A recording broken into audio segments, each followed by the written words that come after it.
Assalamualaikum warahmatullahi wabarakatuh. Perkenalkan, saya Andre Putra Baki, dan ini teman saya Effendi, Alif Tri Ramadan, Zainab Novaldi, dan Muhammad Fauzan. Jadi di sini kami akan membuat video untuk memenuhi tugas dari UTS kami pada matkul Sains Data. Pada kesempatan kali ini, saya akan menjelaskan tentang proses pre-processing data menggunakan dataset rumah makan, restoran, dan kafe di Kota Bandung. Video ini akan berfokus pada langkah-langkah membersihkan dan mempersiapkan data mentah agar setiap digunakan dalam analisis lanjutan.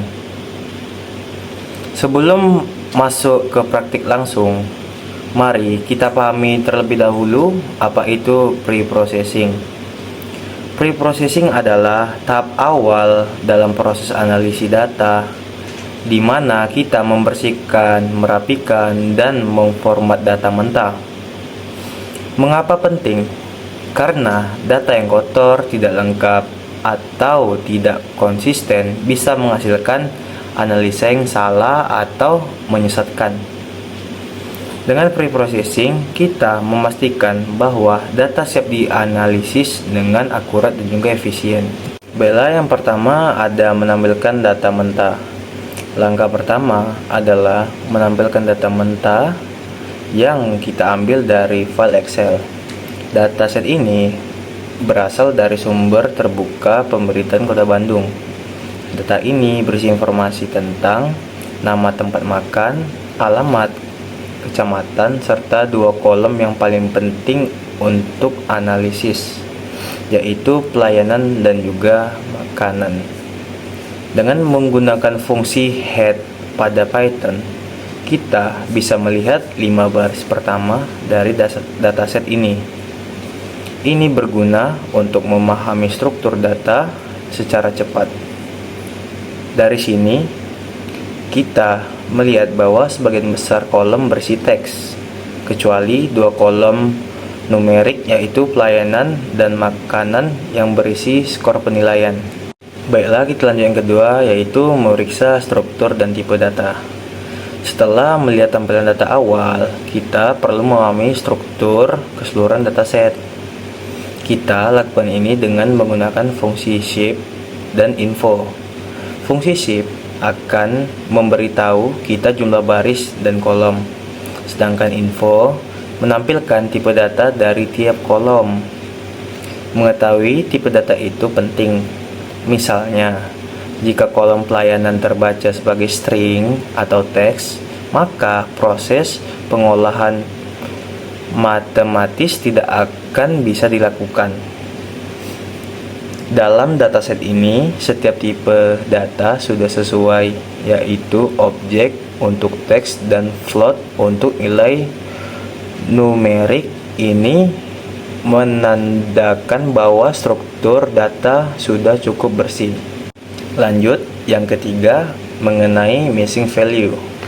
Langkah berikut adalah mengecek apakah ada nilai kosong atau missing value dalam dataset. Missing value adalah data yang hilang atau tidak terisi yang dapat menyebabkan error atau bias dalam analisis. Dengan menggunakan fungsi is_null_sum, kita bisa mengetahui jumlah nilai kosong pada setiap kolom. Jika ditemukan, kita bisa memutuskan apakah ingin menghapus baris tersebut atau mengisi nilai dengan metode tertentu, seperti rata-rata atau median. Pada dataset ini, hasil pengecekan menunjukkan tidak ada missing value. Ini sangat membantu karena tidak perlu melakukan imputasi data atau menghapus baris. Lanjut, yang keempat, deteksi dan analisis outlier. Outlier adalah nilai yang sangat jauh dari rata-rata atau distribusi umum data. Biasanya, outlier muncul karena kesalahan input atau kondisi ekstrim di lapangan. Untuk mendeteksi outlier, kita bisa menggunakan box plot dengan membuat visualisasi box plot untuk kolom pelayanan dan makanan. Kita bisa melihat distribusi datanya dalam box plot. Outlier biasanya ditampilkan sebagai titik-titik di luar garis whisker. Pada data ini, tampaknya tidak ada outlier yang signifikan, tapi ini tetap langkah penting karena outlier bisa sangat mempengaruhi hasil analisis, terutama jika kita menggunakan metode statistik seperti regresi atau clustering. Lanjut, yang kelima ada normalisasi data. Tahap berikut adalah normalisasi. Normalisasi adalah proses penskalaan nilai numerik agar berbeda dalam rentang yang sama. Biasanya antara 0 dan 1. Ini sangat penting jika kita ingin membandingkan dua kolom yang memiliki skala yang berbeda. Kolom pelayanan menggunakan skala 0 sampai 100. Sedangkan makanan hanya 1 sampai 10. Jika kita biarkan seperti ini, maka analisis akan bias terhadap kolom yang skalanya lebih besar. Dengan menggunakan min-max scaler, kita dapat menyesuaikan kedua kolom agar berbeda dalam skala yang setara.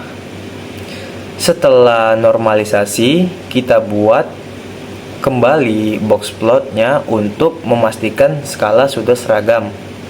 Hasilnya, kedua kolom ini berada dalam skala 0 hingga 1, siap digunakan untuk analisis lebih lanjut. Baik, yang keenam ada validasi nilai tidak logis. Meski data sudah terlihat rapi, penting juga untuk melakukan validasi nilai.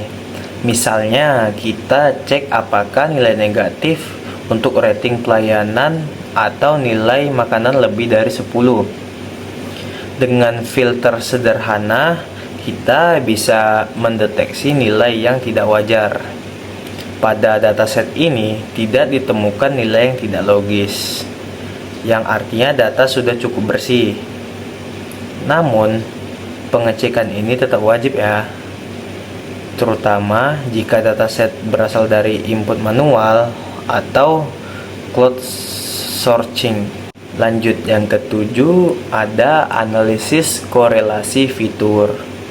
Tahap akhir dalam pre-processing ini adalah mengecek korelasi antar fitur numerik. Korelasi menunjukkan seberapa kuat hubungan antara dua variabel.